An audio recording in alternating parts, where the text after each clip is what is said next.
It is a great pleasure and honor to welcome you here this evening. Excellencies and distinguished guests, tonight we are celebrating the National Day of Nepal, of the Constitution of Nepal in September 2015. It is the seventh constitution in the history of constitutional development of Nepal. The present constitution is the outcome of a prolonged struggle and a heroic sacrifice of the Nepali people, which guarantees civil liberty, fundamental rights, human rights, gender equality, adult franchise, periodic elections, complete press freedom, an independent judiciary, and a rule of law. It has declared ending all forms of discrimination in order to create an egalitarian society. Given that Nepal is a young democracy, it still has many challenges to address. While we are doing our level best to avoid pitfalls and dodges such stumbling blocks, we are also expecting help, support, and guidance from countries that have a long experience with democracy and the rule of law. Distinguished guests, Nepal and France have established diplomatic relations in 1949. However, our relations are much older than they appear officially. The relations are characterized by friendship, mutual understanding, and cooperation. High-level visits and periodic consultation between Nepal and France have further enhanced our bilateral relations, as well as a partnership for mutual benefits, as evidenced by the visit of the then Prime Minister of Nepal to France in June 2019. Furthermore, the inter-parliamentary friendship groups, both in Nepal and France, have been quite essential in further promoting friendly cooperation. It is gratifying to note that the visit and interactions taking place between inter-parliamentary friendship groups are taking place from time to time between the two countries. In this regard, I would like to make a special mention here that this year alone, two important delegations led by the President of France-Nepal Inter-Parliamentary Friendship Groups at the French Senate and the National Assembly visited Nepal. Both delegations were received in Nepal with the utmost importance. Nepal has benefited from French cooperations in various areas, either bilaterally or through the European Union. Nepal received significant cooperation from France to fight against COVID-19. Nepal wishes to express its sincere thanks and appreciation to France for promoting peace, prosperity, and continued economic cooperation. In order to achieve sustainable development goal, Nepal has identified areas such as infrastructure, energy, agriculture, tourism, investment, manufacturing, etc. Investment in these sectors, whose importance is augmented by our geostrategic locations, could be very profitable to those who invest. Excellencies and distinguished guests, both Nepal and France are rich in civilizations, cultures, and traditions. We both have mountains that have shaped our way of life. As a close friend of Nepal, France has helped and inspired Nepal to open its tourism, mountaineering, and aviation frontiers. Nepal's unique history, heritage, culture, festivities, majestic mountains, and more importantly, highly hospitable people have made Nepal one of the most fascinating tourist destinations. French scholars, tourists, mountaineers, film producers, NGOs, and many others have brought our people together. As a result, the people of Nepal and France have tremendous goodwills and friendships towards each other. Nepal will always remember those French nationals who played an extraordinary role in connecting Nepal closely with France and the outside world through their outstanding bravery and intellectual works. We also acknowledge the important contribution made by French NGOs to the socio-economic upliftment of the people in rural Nepal. Excellencies and distinguished guests, Nepal is committed to promoting the ideals of UNESCO and to furtherance of its enhanced role and activities. Nepal has been actively participating in UNESCO programs ever since joining this organization in 1953. The year Nepal enacted its new constitution also marked the year when the international community embarked on a new paradigm of development. It was in 2015 that a set of 17 Sustainable Development Goals became the new mantras for global development. Much like other countries, Nepal joined the global community on a pursuit to eradicate poverty and hunger, provide quality education and health care for all, combat climate change as promised in the Paris Agreement, and fight inequalities. In a sense, Nepal's progress to achieve SDGs is co-evolving with its democratic exercises, undoubtedly with enormous synergetic benefit. UNESCO has played a monumental role in supporting Nepal's quest to achieve these goals. While UNESCO's contribution to education, natural and social science, culture and communications has remained notable in the past, we are hopeful that the organization's contribution and support will increase in areas that can yield higher dividends in the days ahead. We are also hopeful that UNESCO will be able to expand its support in other areas. We are also grateful to UNESCO for continuing its support of heritage conservation. Within this context, Nepal and the UNESCO have recently engaged in an agenda of expanding the sphere of scientific involvement in the country. We are hopeful that this engagement will soon materialize in concrete projects. We are really happy to note Director General Madam Udkoy Azule's last week's tweet about the project that is assisting people in a remote hill in the western part of Nepal on landslide disaster risk reduction. We would like to see similar projects initiated in other parts of the country as well. Before I conclude my remarks, I would like to take this opportunity to extend my sincere thanks and appreciations to UNESCO for extending valuable cooperation to us in organizing this event. Here, I'd also like to extend my sincere thanks to the International Nepali Artists Society in France for their help in organizing the cultural event today. My sincere thanks also goes to the artists in advance who will present the cultural program shortly. Finally, I express my gratitude to all distinguished guests for honoring this important event with your valuable presence. Please enjoy the meal and both live and on-screen Nepali cultural performance. Merci beaucoup pour votre attention. Thank you very much.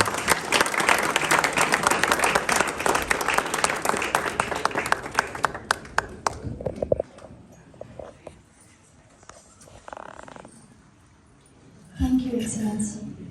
Now I have may I now call Her Excellency Madame Véronique Roger-Lacan, Permanent Delegate of the French Republic to UNESCO on stage to deliver her speech.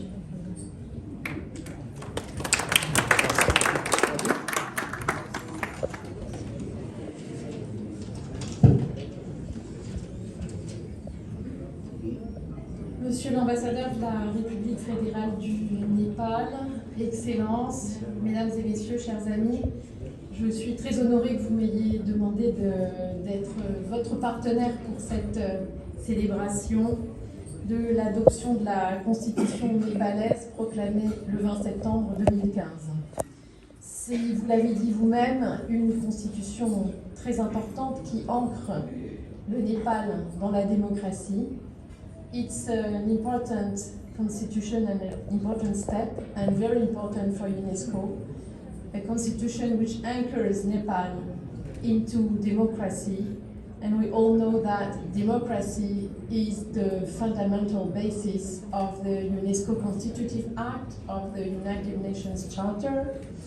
And we all here in our capacities as ambassadors to UNESCO, bilateral ambassadors, and in our capacities of ambassadors who are supposed to create links among each other, we all do that work on the fundamentals of democracy.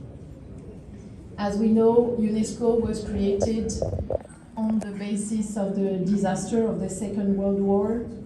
It was created after the recognition of the fact that the Second World War had been provoked because of the ignorance by a number of people on the culture of others.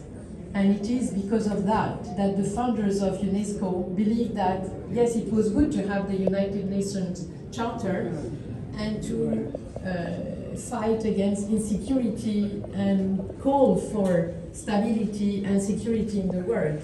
But there was a true commitment on the fact that this stability and this security could not be secured without a proper knowledge of each other. And this is what we are doing here. And this is what universalism is about. But what is universalism? Universalism is exactly what you described, Ambassador, in your constitution. It is the fact that anywhere in the world, any person, he, she, or this type of new categorization of persons are supposed to enjoy their fundamental rights and freedoms. Rights and freedoms of speech, right and freedom of press, right and freedom of expression, right and freedom of religion. Good evening, ladies and gentlemen.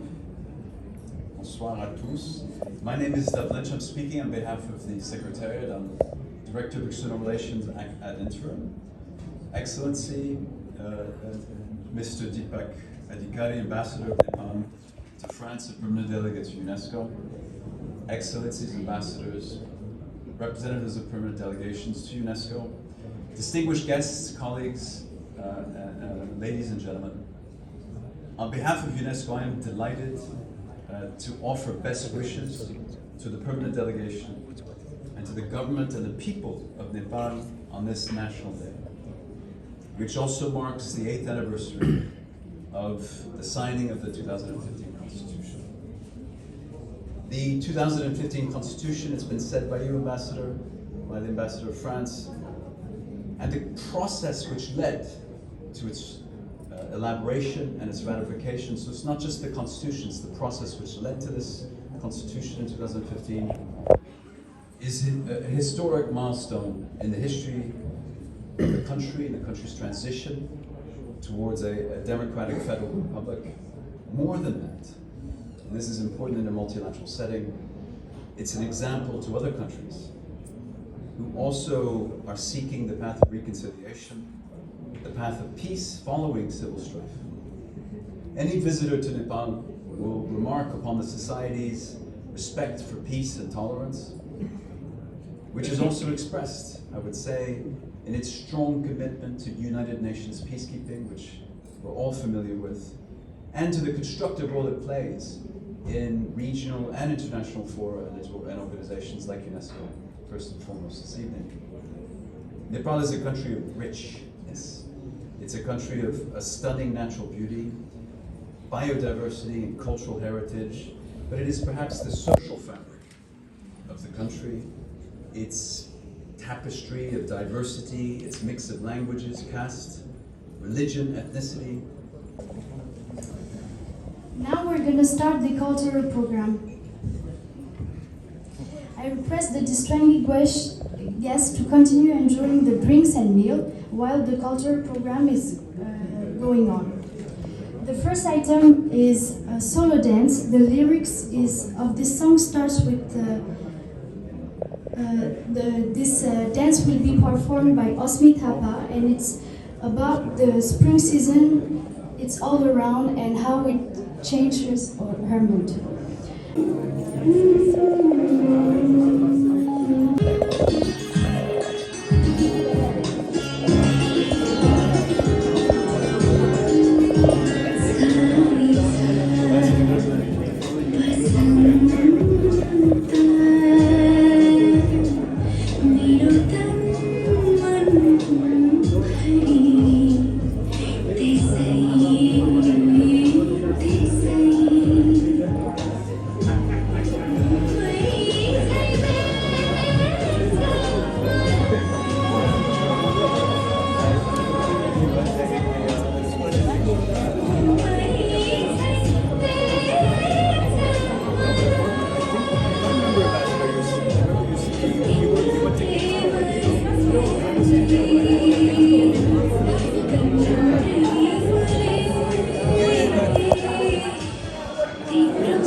Generation